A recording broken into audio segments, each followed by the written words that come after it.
الحمد لله نحمده ونستعينه ونستغفره ونؤمن به ونتوكل عليه ونعوذ بالله من شرور أنفسنا ومن سيئات أعمالنا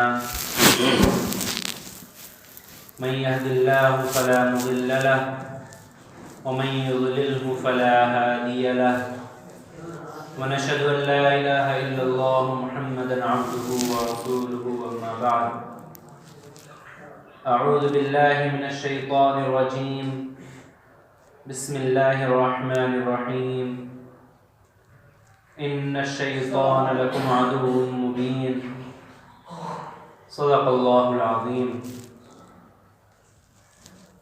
میرے محترم بزرگوں، دوستوں اور عزیز ساتھیوں، اللہ تبارک و تعالی نے حضرت آدم علیہ السلام کو پیدا فرمایا تو اس وقت تمام ملائکہ کو یہ حکم دیا کہ وہ آدم کو سجدہ کریں. سبھی سجدہ ریز ہو گئے. سبھی نے اللہ تبارک و تعالیٰ کے حکم کو بجا لانے کی کوشش کی اور سجدہ کیا. ایک شخص سجدے کا انکاری ہوا اور وہ ملعون شیطان تھا. اس نے اللہ تبارک و تعالیٰ سے یہ کہہ کر سجدے کا انکار کیا کہ میں آگ سے بنا ہوا ہوں اور آدم مٹی سے پیدا کیا گیا ہے. تو آگ کی خاصیت ہے اوپر کو جانا اور مٹی کی خاصیت ہے نیچے پڑ جانا. تو میں آدم سے بڑا ہوں، میں اس کو کیوں سجدہ کروں؟ یہ اس کی انانیت تھی، یہ اس کا تکبر تھا، جس کے سبب اللہ تبارک و تعالیٰ نے اس کو آسمانوں سے اٹھا پھینکا اور ملعون قرار دیا اور مردود قرار دیا. فخرج منہا فإنک رجیم، اس کو دھتکارا ہوا قرار دے دیا. اب قیامت تک کے لیے شیطان دھتکارا ہوا ہے. خیر یہ الگ بحث ہے کہ اس کو دھتکارا اس لیے گیا تھا کہ وہ انانیت میں آ گیا تھا. بات یہاں پر یہ سمجھانی ہے کہ جس دن انسان کو پیدا کیا گیا تھا آسمانوں پر، اسی دن سے شیطان انسان کا دشمن بن گیا تھا. اللہ تبارک و تعالیٰ نے جب اس کو سجدے کا حکم دیا، اس وقت اس کی دشمنی پھوٹی، اس کے دل میں حسد پیدا ہو گیا تھا پہلے سے.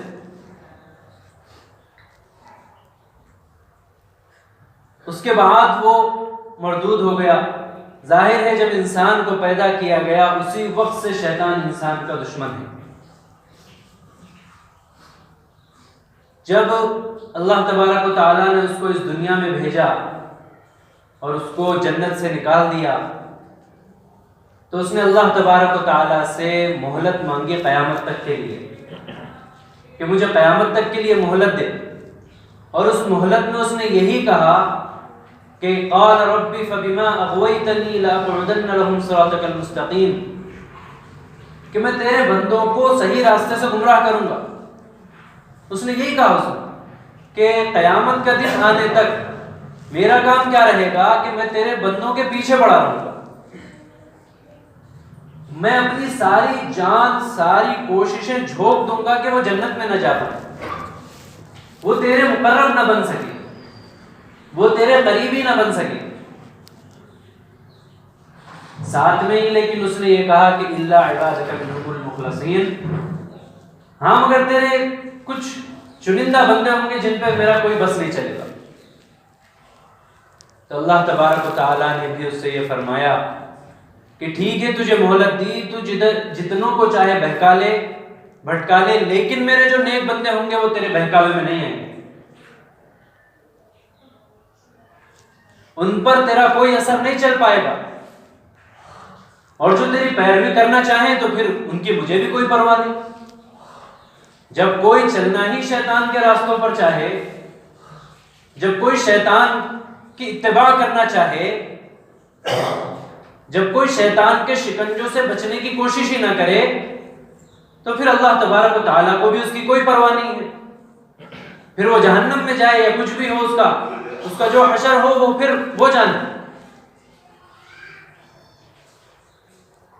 تو بتانے کا مقصد یہ ہے کہ شیطان جو انسان کا کھلا ہوا دشمن ہے، ان الشیطان لکم عدو مبین، اللہ تبارک و تعالیٰ نے قرآن میں صاف فرما دیا کہ یقیناً شیطان تمہارا کھلا ہوا دشمن ہے.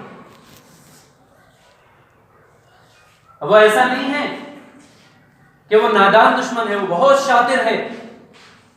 وہ ایسا نہیں ہے کہ کھلے انداز میں تمہارا دشمن بن کے سامنے آ جاتا ہو. نہیں، شیطان کبھی ایسا نہیں کرتا.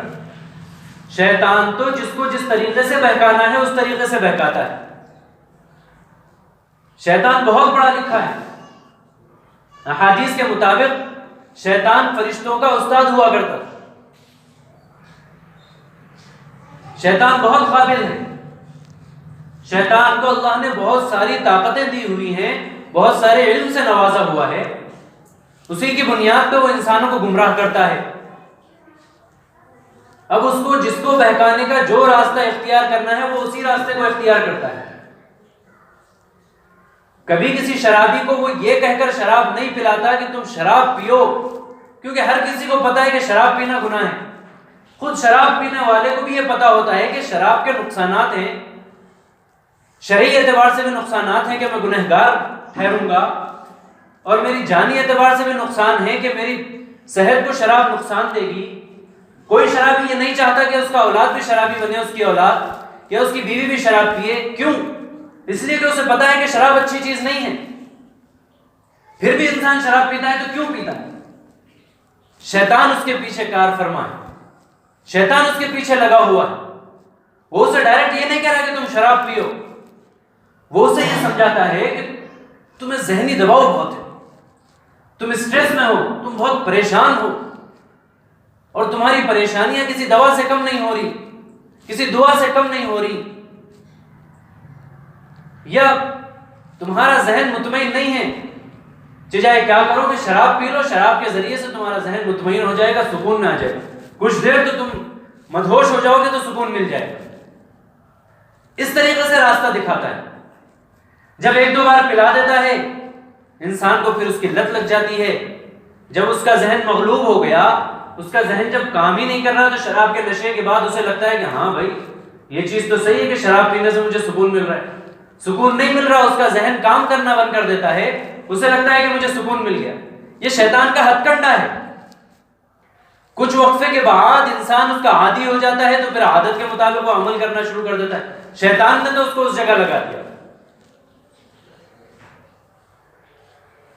یہ تو ایک گناہ کرنے والے کو ایسے بھٹکاتا ہے، اور ایک نیکوکار کو جب اس کو بھٹکانا ہوتا ہے تو وہ کس طریقے سے بھٹکاتا ہے کہ نیکی کا تصور، نیکی کا گھمنڈ اس کے دماغ میں بٹھا دیتا ہے. وہ کیسے؟ تو ایک مثال کے طور پر ایک نمازی کے دماغ میں وہ یہ خیال ڈالتا ہے کہ بھئی تم تو 5 وقت کے نمازی ہو، ماشاءاللہ خوب نمازیں پڑھتے ہو، خوب روزے رکھتے ہو، خوب دیندار ہو، بھئی اتنی عبادتیں ہیں، جنت تو تمہارے لیے پکی ہے، اتنے نیک کام کر رہے ہو. وہ دکھاتا ہے، چند گنہگار اس کو دکھاتا ہے کہ فلاں شخص تو کبھی مسجد نہیں جاتا، فلاں شخص سے اس نے کبھی روزے نہیں رکھے، فلاں شخص سے وہ فلاں اللہ کی نافرمانیاں کرتا ہے، وہ حرام کھاتا ہے، وہ فلاں فلاں کرتا ہے. تم تو وہ سب نہیں کرتے ہو، تم تو حلال رزق کھاتے ہو، تم تو بڑے اطاعت گزار ہو، تم تو روزے بھی رکھتے ہو، تم تو نمازیں بھی پڑھتے ہو. اس چیز کا گھمنڈ اور تصور اس کے دماغ میں ڈال دیتا ہے. کیا ہوتا ہے اس کا سبب؟ کہ وہ دھیرے دھیرے اپنی نیکیوں پر فخر کرنے لگتا ہے. وہ گنہگاروں کو دیکھ کے یہ سوچنے لگتا ہے کہ بھائی یہ فلاں شراب پیتا ہے، مسجد کی طرف نہیں آتا، میں تو مستقل مسجد میں رہتا ہوں، میں نیک کام کرتا ہوں، نیک اعمال کرتا ہوں. یہ گھمنڈ اس کو تباہ کر دیتا ہے، اس کی نیکی کو ضائع کر دیتا ہے. تو شیطان کے یہ ہتھ کنڈے ہیں. بڑے خوبصورت انداز میں جس انسان کو جیسے بہکانا ہو اس انداز میں انسان کو بہکاتا ہے. اسی لیے اللہ نے فرمایا کہ شیطان تو تمہارا دشمن ہے. شیطان کبھی کسی انسان سے ہمدردی نہیں کر سکتا. مومن تو خیر اس کے لیے بہت بڑا دشمن ہے، شیطان کسی بھی انسان سے، ایک کافر ہے تو اس کے لیے بھی شیطان ہمدرد نہیں ہو سکتا، اس کو مرتے دم تک گناہوں میں لگا کے رکھے گا، وہ یہی چاہے گا کہ مرتے دم تک اسے کسی بھی وقت ایسا نہ ہو کہ توفیق مل جائے اور ہدایت مل جائے۔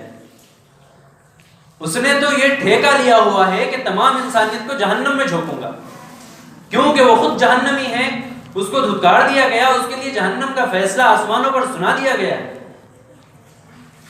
تو اس کی مرتے دم تک قیامت تک جو مہلت مانگی ہے، اس میں اس کی صرف اور صرف ایک کوشش ہے کہ جتنی انسانیت ہو سب کے سب کو میں جہنم میں لے جاؤں۔ ایک دوسری آیت سے اگر اس معاملے کو جوڑا جائے تو پھر بات بہت واضح ہو جاتی ہے۔ اگر ہم شیطان کے ان ہتھ کنڈوں سے نہیں بچیں گے اور شیطان کی ان چالوں کو نہیں سمجھیں گے اور ایسے ہی جیتے رہیں گے جیسے ہم جی رہے ہیں، تو پھر ایک آیت سے اس کا بڑا واضح انداز میں بات سمجھ میں آتی ہے کہ اللہ نے پھر ہماری کوئی پرواہ نہیں کرنا۔ جب اللہ تبارک و تعالیٰ انسانوں سے جہنم کو بھر دیں گے، ڈالتے جائیں گے، پھر اللہ تبارک و تعالیٰ جہنم سے پوچھیں گے کہ بس، تو جہنم کہے گی حل من مزید، کیا اور بھی کچھ ہے؟ اس سے کیا اندازہ ہوا کہ اگر انسانوں سے جہنم کو بھر دیا جائے گا تو جہنم اتنی بڑی ہے کہ وہ پھر بھی کہے گی اور کچھ ہے تو ڈالی۔ تو ایسا نہیں ہے کہ جہنم کچھ گناہگاروں سے بھر جائے گی اور اس کے بعد سب کو جنت میں بھیجا جائے گا، ایسا معاملہ نہیں ہے۔ ساری دنیا نیک ہو جائے گی تو اللہ کی جنت اتنی بڑی ہے کہ اللہ سب سے جنت کو بھر دے گا تو بھی جنت میں جگہ باقی رہے گی، اور اللہ جانے کی کتنی جگہ باقی رہے گی۔ اور اگر تمام عالم، تمام انسانیت گنہگار بن جائے گی اور شیطان کے راستوں پر چلنے لگے گی تو اللہ جہنم کو بھر دے گا، پھر بھی جہنم میں پتہ نہیں کتنی جگہ باقی رہے گی۔ فیصلہ تو ہمیں کرنا ہے، سوچنا تو ہمیں ہے کہ راستے ہمارے سامنے دو بھی کھلے ہوئے ہیں۔ نیکوکار بن کے ہم جنت میں جا سکتے ہیں اور شیطان کی روش پر چل کر، شیطان کے طریقوں پر چل کر جہنم میں جا سکتے ہیں۔ فیصلہ اللہ نے ہمارے ہاتھ میں چھوڑ دیا ہے، اختیار ہمیں دے دیا ہے کہ دو طریقوں پر سے جس طریقے پر چلنا چاہو چلو۔ شیطان نیکیوں میں کس طرح بھٹکاتا ہے، ایک میں آپ کے سامنے واقعہ سنا کر بات ختم کرتا ہوں۔ بڑا مشہور واقعہ ہے، سنا ہوگا، شیخ عبد القادر جیلانی رحمۃ اللہ علیہ بہت بڑے بزرگ گزرے ہیں۔ ایک مرتبہ عبادت کر رہے تھے، مراقبے میں تھے۔ مراقبہ اللہ تبارک و تعالیٰ کے سامنے عبادت کا ایک خاص طریقہ ہے اللہ سے لو لگانے کا، کہ تمام دنیا سے بے رغبتی اختیار کر کے اللہ کا تصور کر کے انسان بیٹھ جائے اور ذکر کرے، یہ مراقبے کا طریقہ ہے۔ اب وہ ایک مرتبہ مراقبے میں تھے کہ اچانک ایک روشنی نمودار ہوئی، اور ہوتے ہوتے ان کے آس پاس کا تمام حصہ روشن ہو گیا، چمکدار ہو گیا، جیسے کہ کوئی نور پھوٹ رہا۔ وہ اپنے مراقبے سے اس جانب متوجہ ہوئے، دیکھا تو بڑی خوبصورت سی روشنی پھوٹ رہی ہے، اور یکایک اس روشنی میں سے آواز آنی شروع ہوئی کہ اے عبد القادر جیلانی، تم نے اتنی عبادتیں کی ہیں، ہماری اتنی عبادت کی ہے کہ ہم نے یہ فیصلہ کیا ہے کہ تم پر سے قلم کو ہٹا دیں، مطلب تمہارا حساب کتاب ہٹا دیں۔ ابھی ان کی موت نہیں آئی، موت سے پہلے ہی ان کو یہ پروانہ دیا جا رہا ہے کہ ہم نے یہ فیصلہ کیا ہے کہ تمہارے اوپر سے حساب کتاب کا معاملہ ختم کر دیں، اب تم جنتی ہو، یہ مطلب ہے بات کا۔ اور وہ نور ظاہر ہے، ایسا واضح ہو رہا تھا جیسے اللہ تبارک و تعالیٰ کی جانب سے وہ آواز آ رہی، یہ شکل تھی اس معاملے کی پورے۔ جب انہوں نے یہ آواز سنی، کیونکہ اللہ کے بہت بڑے بزرگ تھے، انہوں نے قرآن و حدیث کے معاملے میں قرآن و حدیث کو سامنے رکھ کر یہ غور کیا کہ قرآن و حدیث کی روشنی میں اس کا کیا حکم ہوگا، یہ جو آواز آ رہی۔ اللہ تبارک و تعالیٰ کا کرم ہوا اور اللہ نے فوراً ان کے دماغ میں ایک قرآن کی ایک آیت ڈالی کہ وَاعْبُدْ رَبَّكَ حَتَّى يَأْتِيَكَ الْيَقِينُ، کہ اللہ تبارک و تعالیٰ نے اپنے جناب رسول اللہ صلی اللہ علیہ وسلم کو یہ حکم فرمایا کہ اللہ کی عبادت کرتے رہیے یہاں تک کہ آپ کو موت آ جائے، یہاں تک کہ آپ اس دنیا سے رخصت ہو جائیں۔ جیسے ان کے دماغ میں یہ آیت آئی، انہوں نے لا حول ولا قوت الا باللہ العلی العظیم پڑھا۔ وہ سمجھ گئے کہ ہو نہ ہو یہ شیطان کی چال ہے، یہ شیطان کا دھوکہ ہے. جیسے ہی انہوں نے یہ لاحول پڑھا وہ شیطان پر اس کا اثر گولیوں کی طرح ہوا اور وہ بھاگنے لگا. بھاگتے بھاگتے اس نے ایک اور ہتھ کنڈا اپنایا. کہنے لگا کہ اے عبد القادر جیلانی، میرا یہ وہ ہتھ کنڈا ہے، یہ ہتھیار ہے کہ جس کے ذریعے سے پتہ نہیں کتنے بزرگوں کو میں نے تباہ و برباد کر دیا اور ان سے ان کا ایمان چھین لیا، لیکن تمہارے علم نے تمہیں بچا لیا. اللہ کا ان پر پھر کرم ہوا. وہ پھر سمجھ گئے کہ یہ جاتے جاتے پھر ایک اور ہتھ کنڈا اپنا رہا ہے. انہوں نے کہا کہ ملعون یہاں سے نکل جا، میں نے اپنے علم کے ذریعے سے اپنے کو نہیں بچایا، میرے اللہ نے مجھے بچایا. کہنے لگا کہ یہ ہتھ کنڈے سے بھی میں نے ہزاروں کو تباہ کر دیا. وہ یہ چاہتا تھا کہ یہ پہلے تو ان کے عبادت کے ذریعے سے ان کو تباہ کیا جائے. جب وہ اس سے بچ نکلے اللہ کے حکم سے اور اللہ کی مدد سے، تو اس نے چاہا کہ ان کے ایک اور ہتھ کنڈے سے تباہ کیا جائے، کہ ان کو ان کے علم کا تکبر ان کے دل میں پیدا کیا جائے. لیکن اللہ کا کرنا ایسا ہوا کہ اللہ نے ان کو اس سے بھی بچایا. تو سوچو شیطان کتنی باریک باریک چیزوں سے انسان کو بہکاتا ہے. اتنے بڑے بزرگ، اللہ کے اتنے ولی اور عبادت گار، ان کو بہکانے کے لیے وہ چلا آیا اور ان کو بہکانے کی کوشش کرنے لگا. اگر اللہ کی رحمت اور مدد شامل حال نہ ہوتی تو پتہ نہیں کیا معاملہ ہوتا. اس لیے شیطان کے ہتھ کنڈوں سے ہمیشہ بچتے رہنے کی کوشش کرنی چاہیے، اور ساتھ ہی ساتھ اللہ کی نصرت اور مدد کو بھی شامل حال رکھنا چاہیے اور اللہ سے مدد مانگتے رہنا چاہیے. اسی طریقے سے اپنی زندگی بسر کرنی چاہیے. اللہ تبارک و تعالیٰ سے دعا ہے کہ اللہ تبارک و تعالیٰ ہمارے ہر عمل میں اپنے آپ کو ہمارے ساتھ شامل کرنے والا بنائے.